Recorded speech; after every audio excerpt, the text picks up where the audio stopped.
um grande homem de Deus, irmãos, chamado Neemias. Esse homem, ele estava num lugar confortável, estava num palácio, ele estava bem. Esse homem que nós vamos ouvir as palavras dele, o que ele fez, era um homem que não tinha necessidade de nada. Ele estava totalmente suprido, totalmente confortável. Estava não só confortável financeiramente, mas Neemias também estava numa posição de status e de autoridade. Ele era copeiro do rei. E essa função não é somente como se fosse um garçom, ele é um homem de confiança e de extrema confiança do rei. Morando num palácio, ele estava muito bem, muito bem. Mas algo acontece. A partir do verso 1 diz assim: as palavras de Neemias, filho de Acalias, no mês de Quisleu, no ano 20º, estando eu na cidadela de Suzã, veio Anani, um dos meus irmãos, com alguns de Judá, e então lhes perguntei. Primeira coisa que nós precisamos guardar aqui informação, é que Neemias fez uma pergunta. Lhes perguntei pelos judeus que escaparam e não foram levados para o exílio acerca de Jerusalém. E disseram-me: os restantes que não foram levados para o exílio se acham lá na província e estão em grande miséria e desprezo. E os muros de Jerusalém estão derribados e as suas portas queimadas.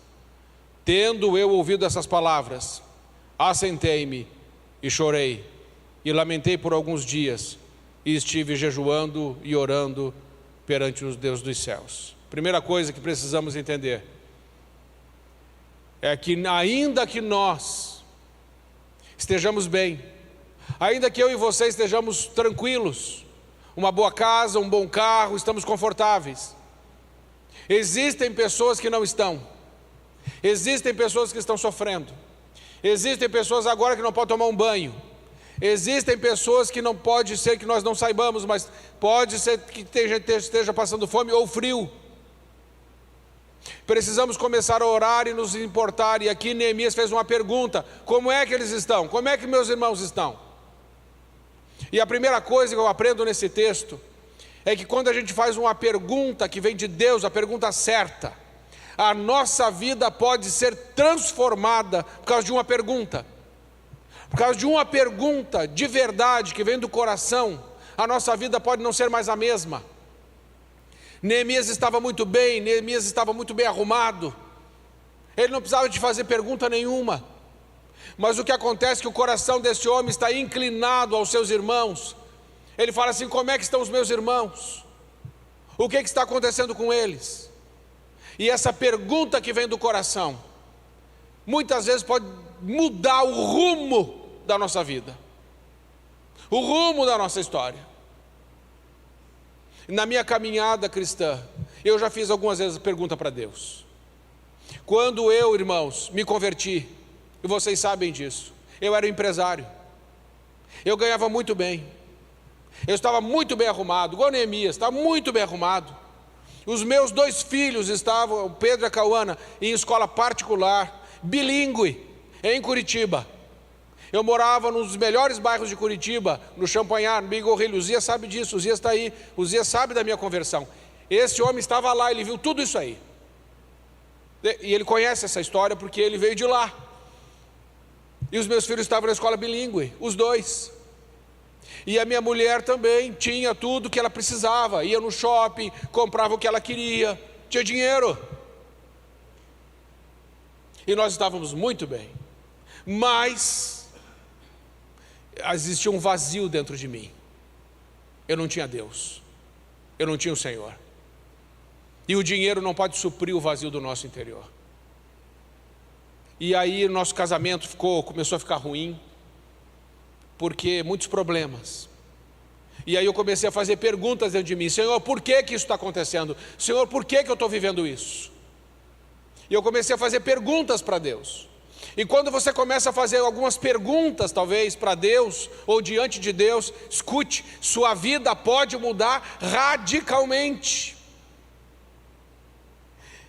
E o Senhor trouxe uma pessoa para me dar resposta. Diz: olha, você precisa ir para a igreja, porque existe um Deus que pode mudar a sua vida. E eu fui para a igreja. E quando eu cheguei na igreja, eu ouvi a palavra de Deus, como eu nunca tinha ouvido. Eu vi um velório, e naquele velório ninguém estava chorando. Lá no velório, eu acho que era da mãe da Dorcas, esposa do Uzias. Não tinha ninguém chorando, não tinha desespero. E eu falei: mas o que é isso? Porque velório sempre tem desespero. Mas não tinha, porque eles estavam tranquilos, porque sabiam o destino. Deus estava com eles. A morte não pode vencer aquele que está em Cristo. Mas eu não sabia direito dessas coisas. Então eu fui nessa caminhada, e eu fui falando com Deus, falando: Senhor, Senhor, Senhor. E aí comecei a ser discipulado. E fui estudar um livro chamado Retorno à Santidade. E nesse livro, uma pergunta foi feita para mim. Sabe qual foi a pergunta? Eu tinha a primeira locadora de DVDs de Curitiba, foi minha. Top, né, Uzias? Linda, feita por arquiteto, negócio top. Mais uma pergunta que Deus me fez lá naquele livro que eu estava estudando: você contribui de alguma forma para reproduzir o lixo que Hollywood produz? Eu falei: de alguma forma? Uma locadora de DVDs? De toda forma, eu vivo da distribuição desse lixo. Mas eu não sabia que era assim. E aí eu falei com o Senhor, eu falei: Senhor, se isso te ofende, então isso não me serve para a minha vida. E eu coloquei a locadora à venda. E eu vendi a locadora, sem anúncio, sem pichincha, porque eu falei para Deus: eu quero valor tal, e eu não vou anunciar para ninguém, e não vou aceitar pichincha, porque se é de Deus, vai aparecer o comprador, vai me pagar à vista, e não vai me oferecer nem bicicleta, nem carrinho de bebê. Você sabe como é que é. E o cara chegou lá e me pagou à vista, sem pichincha. E eu peguei aquele valor. E eu falei para Deus: Senhor, eu abro mão de tudo para te servir. E se tiver que abrir mão do meu ganha-pão para te servir, porque o meu ganha-pão não te honra, então eu abro mão da minha empresa, mas não abro mão do Senhor. E vendi. Em 6 meses, eu tentei manter meu padrão. Em 6 meses, eu não tinha mais dinheiro. E Deus não deixou que nenhuma porta de emprego se abrisse para mim. E eu estava vivendo, vamos colocar assim, a minha enchente, o meu pessoal, o meu deserto pessoal, aonde também tudo que eu tinha foi levado. Mas foi levado porque eu escolhi seguir e servir ao Senhor. E é por isso que eu falei para vocês aqui no início: uma pessoa que não tem nada pode ser a pessoa mais usada por Deus, porque ela não tem mais nada. O que você tem para perder? Tem carro? Não. Tem dinheiro? Não. Mora de aluguel? Moro. E se você morrer, está melhor. Você está entendendo? E aí meus filhos foram para a escola pública, os 2. Eu fui morar de aluguel num lugar que tinha bastante mofo, e minha filha tinha asma. A minha esposa foi vender pão na rua para completar a renda, para a gente poder pagar aluguel. Lembra dos pães que a Márcia vendia, Uzias? E eu trabalhava em 5 escolas diferentes como professor para conseguir ganhar R$ 1.800, e eu pagava R$ 600 de aluguel. Me sobrava 1.200. Sabe quantas vezes a gente saía para ir no shopping por mês? Uma vez. A gente podia comer fora. O resto, todo só em casa. E final do mês era muita salsicha e muito macarrão. Não tinha essas marmitas boas aqui, não. Por quê? Porque eu fiz uma pergunta, ou porque Deus me fez uma pergunta: você quer me seguir? Você quer vir após mim? Então deixa tudo e me segue. E eu deixei tudo. Eu já compartilhei com os irmãos, vocês sabem disso. Chegou uma hora que talvez algumas pessoas estejam assim hoje. Eu já estive. Eu abri a minha geladeira e só tinha água. E eu estava com 2 crianças pequenas dentro de casa.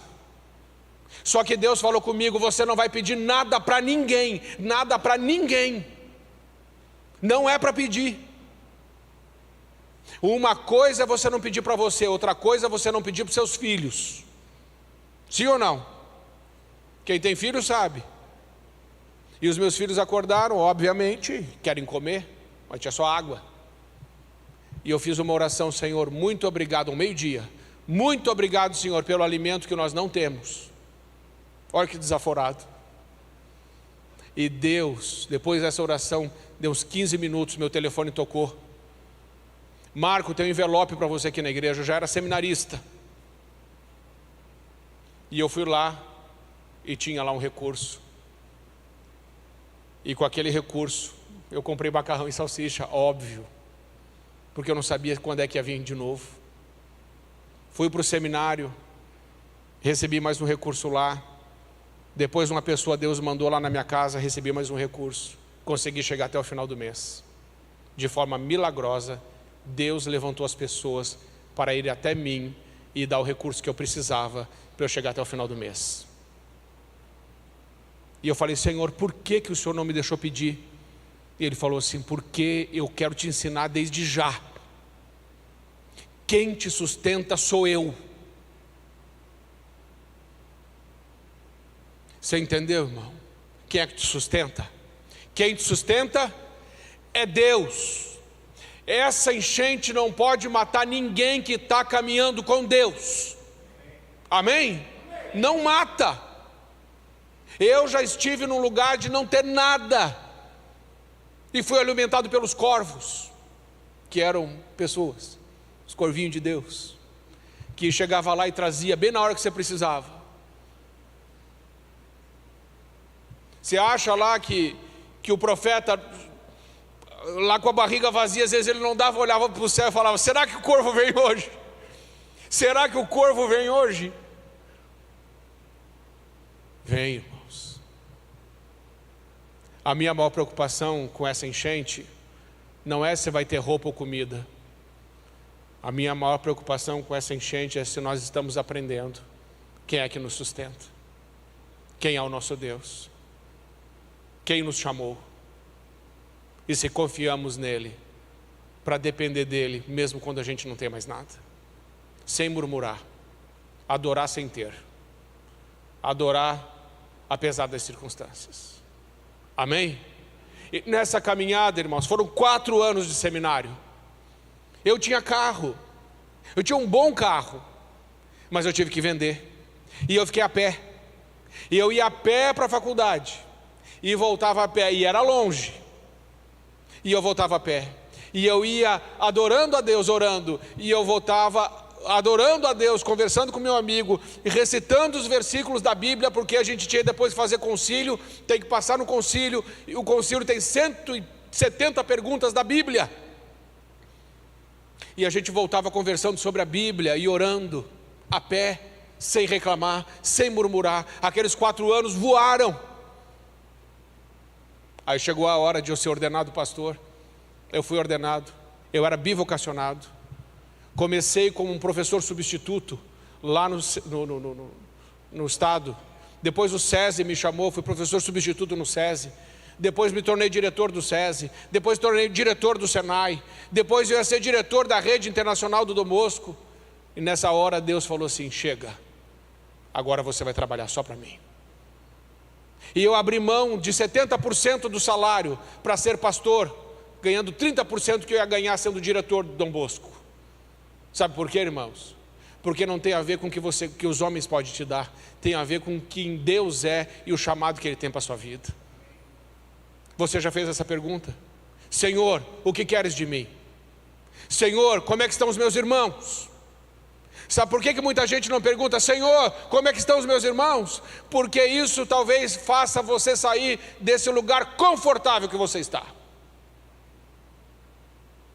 Porque quando a gente faz uma pergunta, talvez a gente seja envolvido na resposta, e aí a gente não quer. Então é melhor deixar que os outros vão fazendo. Mas essa igreja não é assim. Essa igreja pergunta: como é que você está? O que é que você precisa? Os irmãos estão em miséria, os irmãos estão em sofrimento, então nós vamos resolver. Porque nós somos homens de Deus, amém, irmãos? Amém. Nós somos homens de Deus. E quando Neemias soube como estavam os seus irmãos, tendo ouvido essas palavras, assentei-me, chorei e lamentei. E estive jejuando, orando ao Senhor. Como é que eu e você temos recebido as notícias da miséria, da dor e da perda dos nossos irmãos? É de chorar, irmãos. Eu chorei já bastante. Quando eu fui na casa da Dona Odete, quando eu lembro daquilo, quando eu fui na casa da Dani, quando a gente vai na casa de pessoas que perderam tudo, na casa do Marcelinho, quando a gente olha a casa do Ronaldo, tudo que o Ronaldo está passando, ele não merece isso. O Ronaldo tinha que estar morando num palácio. É certo que Deus fez um para ele no céu. Mas como é que estão os nossos irmãos? No que nós estamos fazendo? Louvado seja Deus, irmãos, que nós estamos fazendo alguma coisa. Mas Neemias, mais do que lamentar, chorar, ele também jejuou e orou. Porque as enchentes vão continuar. Mas nós não podemos mais ser os mesmos. A enchente pode voltar, mas a gente não pode ser mais os mesmos. Amém, irmãos? E ele disse: Senhor, Deus dos céus, grande e temível, que guardas a aliança e a misericórdia com aqueles que te amam e guardam os seus mandamentos. E ele vai orando ao Senhor. Mas sabe o que me chama a atenção?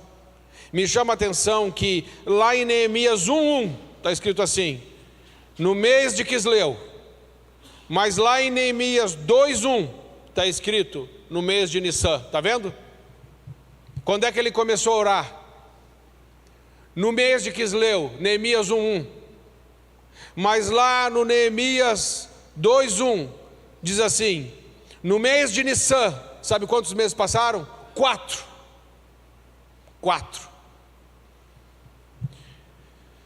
No ano 20º do rei Artaxerxes, uma vez colocando vinho na frente dele, aqui ele vai falar que daí ele nunca teve triste diante do rei, porque quem tivesse triste diante do rei seria morto. Mas ele começou a orar, e a oração dele durou 4 meses. Irmãos, não é uma oraçãozinha. É orar, ficar orando, até que mude, até que Deus fale. Muitas vezes Deus não está falando com a gente, sabe por quê? Porque a gente começa a orar, mas logo a gente não vê resposta, a gente não vê a coisa acontecer no nosso tempo, do nosso jeito, e a gente para. Mas esse homem não parou de orar por 4 meses, ele orou, ele jejuou, até que chegou o momento de ele estar na presença do rei. E quando ele chega na presença do rei, nesses 4 meses de oração, ele já tem bem certinho tudo o que ele precisa fazer. Os nossos planos fracassam muitas vezes, porque nós oramos, e aí as coisas não acontecem, e aí a gente já para. A gente começa, mas a gente não dá continuidade. E é isso que eu estou falando com algumas pessoas. Agora que essa enchente veio, está todo o Brasil olhando aqui para o Rio Grande do Sul. Mas vocês lembram da guerra da Ucrânia? A guerra da Ucrânia ainda está acontecendo. Quem é que está falando dela? Já foi. Já passou para nós.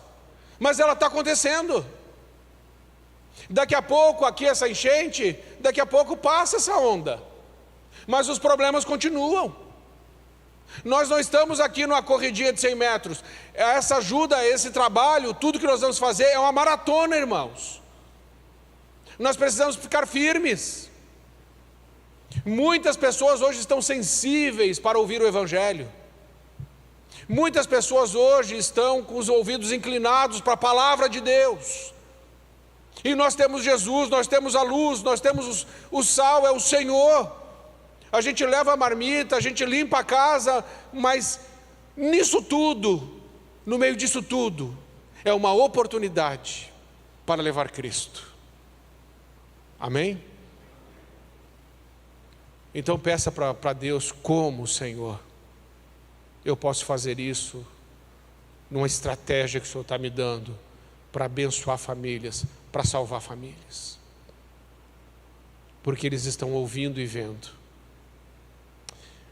E eu quero encerrar dizendo aos irmãos que eu tenho orgulho de fazer parte dessa igreja, tenho alegria de fazer parte dessa igreja, de estar no meio dos irmãos, porque a resposta que essa igreja está dando, eu me orgulho de fazer parte dela, no sentido bom. 2.700 refeições. É mais do que qualquer restaurante aí está fazendo, vendendo, não é? Os irmãos prontos para levar água, para limpar a casa, para fazer o que for. Ajudando o bombeiro, polícia, defesa civil. Uma igreja relevante, uma igreja atuante, uma igreja que ama, uma igreja que se importa. A palavra de Deus nos ensina que se nós formos um, João 17, a partir do verso 21, se assim como Deus e Jesus são um só, se nós formos um só, a Bíblia diz, Jesus disse, o mundo vai crer que Ele foi enviado. Ninguém vai crer que Jesus Cristo foi enviado se nós não tivermos unidade. E sabe o que é uma das coisas que a crise faz? Traz unidade. Traz unidade. Quando a gente termina aquelas refeições ali e a gente fica ali para comer e conversar, não é tremendo? Eu até falei outro dia, gente, eu prefiro ficar lá. Se eu pudesse, eu ficava só lá, trabalhando, ouvindo, estando com os irmãos, e essa unidade é bom demais. A gente não pode perder isso, irmãos. A gente não pode deixar que isso passe. Nós precisamos continuar guerreando e lutando juntos. A pessoa que está do seu lado é seu irmão. É um soldado que está do seu lado, é um homem guerreiro, é um homem de Deus que está do seu lado. A gente não abandona ninguém. Ninguém vai ficar para trás. Agora é a hora, irmãos, de fazermos essa diferença. Eu creio que nesse tempo muitas vidas serão salvas. Eu creio que um avivamento ainda vai chegar nessa terra. Eu creio que o Senhor vai mandar as águas do Espírito sobre nós e que nós veremos coisas tremendas. E eu creio que isso não depende de mim, mas somos nós. Se nós fizermos, se nós nos unirmos, se nós não perdermos esse amor, vai dar certo, vai acontecer. A palavra de Deus diz em Atos 2 que a igreja caiu na graça do povo porque eles compartilhavam tudo. Eles tinham só uma mente e um só coração, uma só fé e um só batismo. Amém? Então ore e fale para Deus: Senhor, eu quero entregar a marmita sim, eu quero entregar as minhas boas obras sim, mas Senhor, como que faz para entregar o Evangelho? E como que faz para que as pessoas vejam que o Senhor está no meio de nós? Ajuda-me também com isso. Estamos indo bem, mas não podemos perder o pique. Estamos indo bem, mas não podemos perder o foco. Estamos indo bem, mas não podemos perder a essência.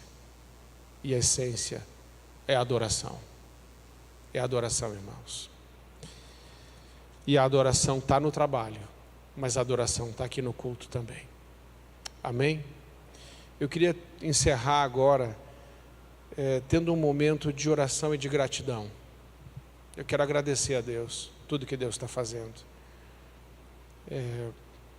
Eu não tenho palavras, irmãos, para dizer a alegria que eu sinto de estar aqui vivendo isso com os irmãos.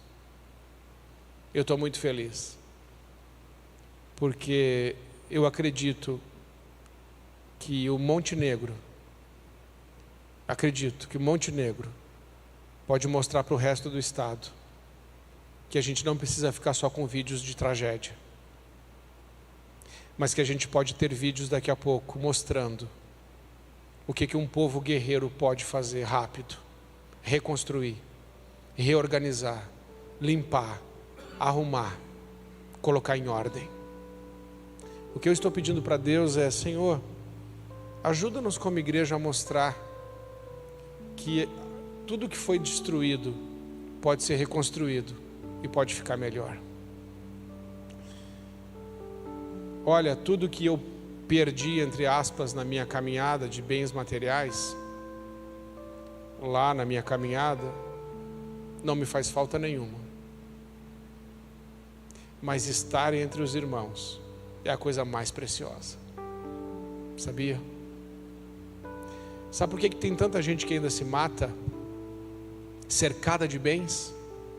Porque não tem o que nós temos: o Senhor Jesus e um ombro amigo.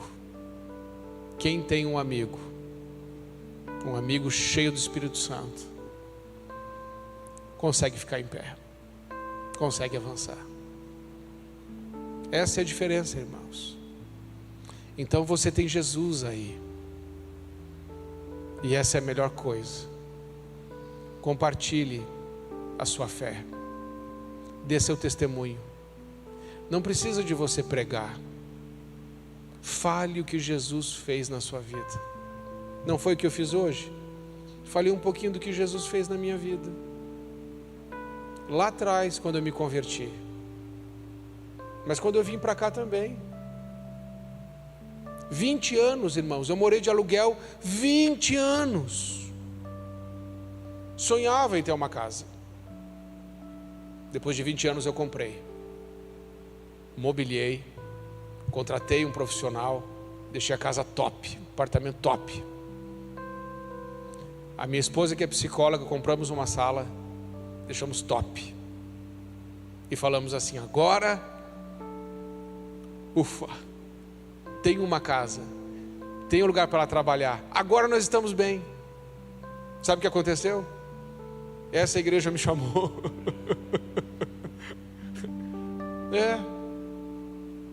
E aí? Tchau apartamento, tchau sala, tchau tudo. Bora Montenegro. E eu não me arrependo por nem um segundo. Foi sem dúvida a melhor decisão da minha vida estar aqui. Sabe por quê? Porque esse é o jeito de Deus. Deus não deixa a gente se apegar com as coisas. Deus quer que a gente se apegue com as pessoas. Amém? Então essa pessoa que está do seu lado, ela vale mais que o mundo inteiro. Às vezes não parece, a gente olha e fala assim: será, pastor? Será? Vale. Jesus disse que vale. E sabe, essas pessoas que vocês estão ajudando, essas pessoas valem mais que o mundo inteiro. Essas pessoas que vocês estão ajudando hoje aqui, nessa crise que a gente está vivendo, sabe, vai chegar um dia que você não vai estar mais vivo, você vai morrer. Mas sabe o que Jesus vai dizer? Eu tive fome e você me deu de comer. Eu tive sede e me destes de beber. Lembra? Eu estive nu e me vestistes. Eu estive preso e fostes me visitar. Senhor, quando fizemos isso? Quando fizeram a um destes pequeninos, a mim fizeram. Talvez você não tenha noção, mas você pode ter servido ao próprio Cristo, que está aí com necessidade. Você entende o valor e a importância do que você está fazendo? É para o Senhor. Então vale a pena. Vale a pena. E quem faz por nós também faz para o Senhor. Amém, irmãos? Que Deus te abençoe e que Ele te mantenha forte, corajoso e motivado a fazer as coisas para o Senhor. E Deus vai te tirar, muitas vezes, como fez comigo, de lugares que você pensou assim: nossa, o bom é aqui. Ele fala assim: show, show, show, show. E aí você fala, puxa, eu vou ter que começar tudo de novo? Vai.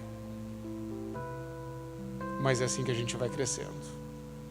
E talvez alguns de vocês estejam em transição na vida. Sabe, fases de transição? Elas são difíceis. Tiram a gente daquele lugar que a gente já está dominando. Mas é o jeito que Deus nos ensina a depender mais dEle. Amém, irmãos? Vamos ficar em pé, vamos orar. Senhor, eu quero agradecer a vida desses homens. São homens valentes, corajosos, homens que decidem obedecer ao Senhor e pagar o preço para engrandecer o teu grande nome. Obrigado, meu Deus, porque esses homens abriram mão de estar em casa descansando para estar trabalhando para o Senhor. Mesmo sofrendo danos, eles fazem isso. São dedicados, são responsáveis, são trabalhadores, são adoradores.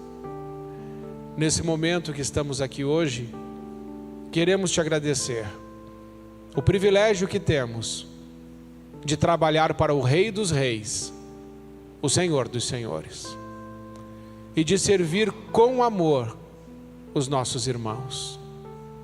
Sabemos, Senhor, que essa crise, ela vai passar, mas o que estamos aprendendo com ela ficará para sempre. Ajuda-nos, Pai, a crescer e amadurecer, até alcançarmos a estatura do varão perfeito, a saber, Jesus Cristo, o nosso Senhor. E nos dê a ousadia de pregar também, e principalmente com as nossas atitudes. Que o mundo possa ler o Evangelho nas boas práticas, nos bons princípios que seguimos da Tua Palavra, mas que também possamos abrir os nossos lábios para anunciar que é chegado o reino de Deus. É chegado. Senhor, recebe toda a honra, toda a glória, todo o louvor, em nome de Jesus. Amém. Você pode dar um abraço quem está perto de você e dizer assim: eu agradeço a Deus pela sua vida. Dá para fazer isso?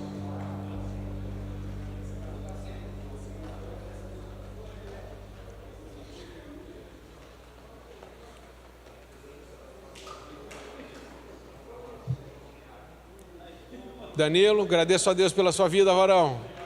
Amém, irmãos? Amém. Que Deus a todos abençoe em nome de Jesus. Amém.